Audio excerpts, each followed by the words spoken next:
Assalamualaikum warahmatullahi wabarakatuh, teman-teman semuanya. Nah, kembali lagi di channel saya, Rizky Musampa. Nah, kali ini teman-teman kita akan membahas terkait dengan Merdeka Mengajar. Nah, apa sih Merdeka Mengajar itu ya? Kemarin sudah ada sosialisasi dari Kemdikbud, dari teman-teman yang lain, dan seterusnya. Nah, di sini teman-teman kita akan membahas tentang perkenalan dahulu ya, dengan apa sih sebenarnya ke platform kurikulum Merdeka Mengajar itu. Nah, di sini teman-teman, oh iya jangan lupa like dulu, subscribe dan share video-video saya, oke? Nah, kita masuk ke di sini kita ketikkan saja Merdeka Mengajar di sini teman-teman. Nah, nanti kita klik yang ini ya, Merdeka Mengajar. Nah, di sini teman-teman kita sudah masuk pada laman, yaitu laman Merdeka Mengajar. Platform Merdeka Mengajar di sini dipersembahkan untuk mempermudah guru mengajar sesuai dengan kemampuan murid, menyediakan pelatihan untuk tingkat kompetensi, dan berkarya untuk menginspirasi rekan sejawat. Itu teman-teman. Nah, di sini ada asesmen murid. Nah, di sini ada beragam paket soal ya yang bisa dibagikan secara daring maupun luring. Nah, di sini bisa dibagikan secara langsung ke WhatsApp-nya si peserta didik di grup WA itu juga bisa. Nah, kemudian di sini juga ada perangkat ajar teman-teman. Nah, di sini ada PDF ya. PDF banyak sekali, ada yang buku teks, modul, video pembelajaran banyak ya. Kemudian di sini juga ada pelatihan mandiri. Nah, di sini pelatihan ini untuk teman-teman ya. Di sini program pelatihan yang dibuat oleh para ahli dan terdiri dari beragam topik dan materi yang singkat dan relevan serta praktika sehingga dapat dipelajari dimanapun dan kapanpun teman-teman. Nah, di sini untuk kita para guru ya bisa melatih diri kita mengembangkan potensi kita dengan mengikuti pelatihan mandiri ini.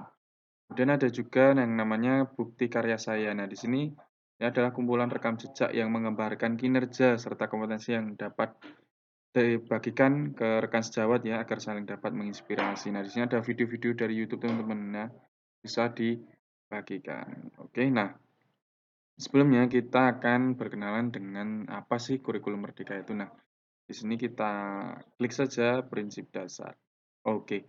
Nah, teman-teman untuk platform Merdeka Mengajar ini bisa di-download ya di Google Play Store. Oke. Kita masuk ke prinsip dasar dulu ya. Coba. Nah, di sini teman-teman, nah ini kita disuruh untuk masuk ke akun Belajar ID ya. Coba kita klik ulang. Nah, ini teman-teman, kita disuruh masuk ke akun Belajar ID. Silakan ditulis akun Belajar ID teman-teman.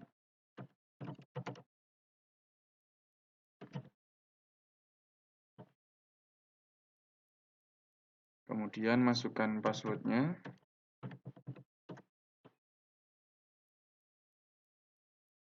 Nah, ini verifikasi ke HP saya.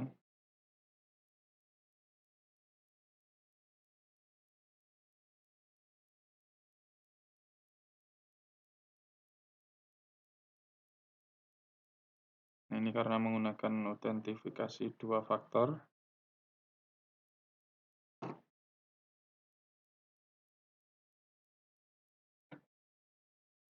Nah, ini teman-teman. Nah, ya kita sudah masuk pada prinsip dasarnya. Di sini kita perkenalan dahulu dengan apa sih paradigma baru tentang kurikulum Merdeka Mengajar ini. Coba kita klik. Nah, di sini teman-teman ada video ya. Ada video dari Kemdikbud ya, ada filosofi pendidikan Gajah Dewantara. Nah, di sini pengajaran sesuai dengan tingkat kemampuan adalah pendekatan belajar yang berpusat pada peserta didik. Berdasarkan tingkat kemampuan mereka, bukan pada tingkatan kelasnya ya, atau berdiferensiasi kalau tidak salah. Nah, di sini tujuannya sebagai bentuk implementasi filosofi Ki Hajar Dewantara yang berpusat pada peserta didik atau student centered learning. Kemudian peserta didik juga lebih kuat dalam numerasi dan literasi dan juga pengetahuan pada tiap mapel. Peserta didik juga lebih kuat. Nah, di sini bagaimana pengelompokannya? Di sini berdasarkan fase perkembangan. Apa sih fase perkembangan di sini? Capaian pembelajaran yang harus dicapai peserta didik Setiap proses pembelajaran disesuaikan dengan karakter, potensi, serta kebutuhan. Nah, di sini ada fase ya. Fase A itu kelas 1, 2, fase B 3, 4, fase C kelas 5 dan 6. Fase D kelas 7 sampai 9 atau SMP. Nah, di sini ada fase E atau kelas 10 dan fase F itu kelas 11, 12. Kemudian ada untuk SLB dan di sini, nah ini teman-teman ya, sinkronisasi jenjang usia mental dan usia kronologis. Nah, kalau kelas 1, 2 itu usia kronologisnya 6 sampai 8 tahun. Kemudian usia mentalnya kurang dari 7 tahun. Usia kronologis kurang dari 6 sampai 8, usia mentalnya kurang dari 7. Kemudian ini fase B jenjang kelas 3 dan 4.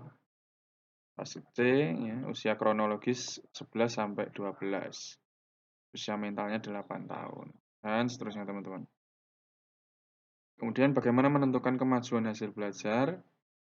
Nah, di sini akan ada evaluasi pembelajaran atau assessment, teman-teman. Nah, di sini peserta didik yang belum mencapai capaian pembelajaran akan mendapatkan pendampingan agar tercapai pembelajarannya. Kemudian, bagaimana tahapannya? Di sini ada diagnostik dulu, teman-teman, ya.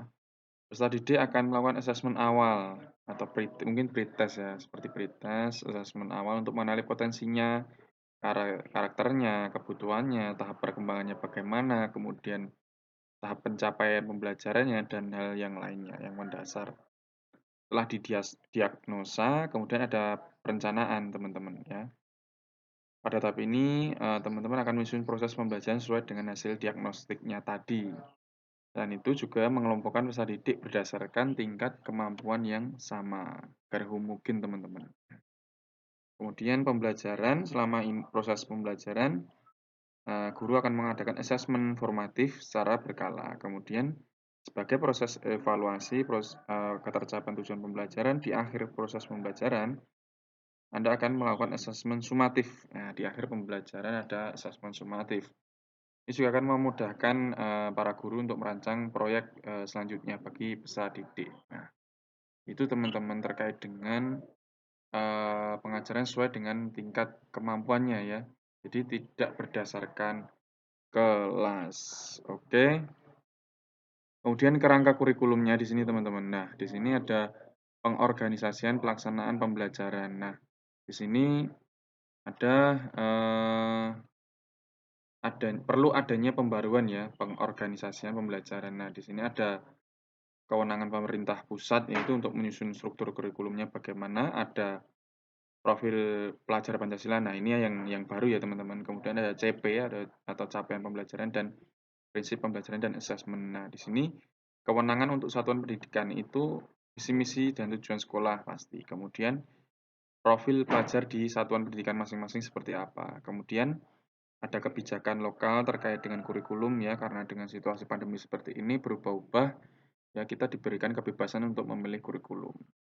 Kemudian proses pembelajaran dan asesmen. Kemudian juga pengembangan kurikulum operasional di satuan pendidikan dan pengembangan perangkat ajar. Itu untuk kerangka kurikulumnya, teman-teman. Dan di sini ada struktur kurikulum merdeka. Nah, di sini PAUD sampai SMA ya. Kita lihat yang PAUD sampai SMA. Nah, di sini teman-teman, pembauran pembelajaran bertujuan untuk terus meningkatkan kualitas pembelajaran. Nah, ini pasti ya, semakin ke depan, semakin ke sini ya, kurikulum semakin lebih baik. Itu adalah tujuan kita bersama. Karena itu, pembelajaran paradigma baru pun disertai dengan penyesuaian kurikulum ke kurikulum merdeka. Di sini struktur kurikulum ini didasari 3 hal, yaitu berbasis kompetensi, pembelajaran yang fleksibel, dan karakter Pancasila. Tadi sudah disampaikan profil pelajar Pancasila. Selain itu, struktur kurikulum berbasis konteks satuan pendidikan pun kembali dikuatkan. Nah, di sini ada prinsip dalam pengembangan struktur kurikulum merdeka. Yang pertama ada struktur minimum. Di sini ditetapkan, tapi satuan pendidikan bisa mengembangkan program dan kegiatan tambahan sesuai dengan visi misi. Ya. Kemudian otonomi di sini, teman-teman. Ini memberikan kemerdekaan pada satuan pendidikan dan pendidik untuk merancang prosesnya dan materi pembelajaran yang relevan. Nah, ini otonomi diberikan pada kita, teman-teman. Diberikan pada sekolah dan para pendidik, ya. Kemudian sederhana, teman-teman. Perubahan yang terjadi adalah seminimal mungkin dengan beberapa aspek yang merubah secara signifikan dari kurikulum sebelumnya. Tapi untuk tujuan, arah perubahan dan rancangannya harus jelas dan mudah dipahami sekolah dan pemangku kepentingan. Dan gotong royong di sini pengembangan kurikulum dan bahan ajar adalah hasil kolaborasi dari puluhan institusi, dari Kemenak, universitas, sekolah, dan lembaga lainnya. Kemudian struktur perjenjang di sini pembelajaran diatur berdasarkan jenjang, seperti yang sudah ditetapkan pada sekolah penggerak dan SMK pusat keunggulan. Nah, di sini ada struktur kurikulum PAUD, SD, SMP, dan SMA. Silakan teman-teman di sini bisa mendownload ya. Coba saya klik yang untuk SD. Nah, nanti akan pergi ke PDF ini, teman-teman. Nah, ini ada perubahan mata pelajaran ya. Kurikulum 2013 di sini coba kita bahas sebentar. Nah, dulu ada IPA IPS sebagai mapel ya, yang pembelajaran bersih sendiri. Kemudian pendekatannya tematik. Nah, arah perubahannya bagaimana? Nah, ini IPA IPS digabung menjadi IPAS, Ilmu Pengetahuan Alam dan Sosial sebagai fondasi sebelum anak belajar IPA dan IPS terpisah di jenjang SMP. Oh, ternyata digabung teman-teman di sini ya. Kemudian di sini pendekatannya pengorganisasian muatan pelajaran atau MUPEL berbasis mata pelajaran tematik dan lain sebagainya merupakan kewenangan satuan pendidikan. Nah, di sini adalah kewenangannya sekolah, teman-teman. Nah, sekolah boleh tetap menggunakan tematik ataupun beralih ke berbasis mata pelajaran ternyata. Oke. Kemudian di sini alokasi waktu mata pelajaran kelas ini kelas 1, teman-teman. Nah, ini kelas 1. Saya ambil PJOK di sini karena saya guru PJOK. Per minggu adalah 4 JP, teman-teman ya. Per tahun 144, kemudian kegiatan reguler per minggu pembulatan di sini ada 108. Kemudian di sini ya bisa dilihat, teman-teman. Kemudian kelas 2, kelas 3, kelas 4 sampai kelas 6. Nah, ini, teman-teman. Ya, itu untuk perubahan mata pelajaran dan struktur kurikulumnya, teman-teman. Nah, kita kembali dulu. Nanti silakan di-download ya, teman-teman. Ini di-download untuk dipelajari ya. Ini coba kita kembali. Nah, kita kembali ke sini, teman-teman. Nah, ini tentang perkenalan kita tentang pembelajaran paradigma baru ya. Oke, untuk videonya cukup di sini dulu, teman-teman, tentang pembelajaran paradigma baru. Semoga video ini bermanfaat. Jangan lupa like video ini, share, dan subscribe ya. Untuk selanjutnya kita akan membahas tentang profil pelajar Pancasila. Apa sih profil pelajar Pancasila itu? Bagaimana mengimplementasikannya? Nah, tunggu video selanjutnya ya. Terima kasih. Jangan lupa subscribe, like, dan share. Assalamualaikum warahmatullahi wabarakatuh.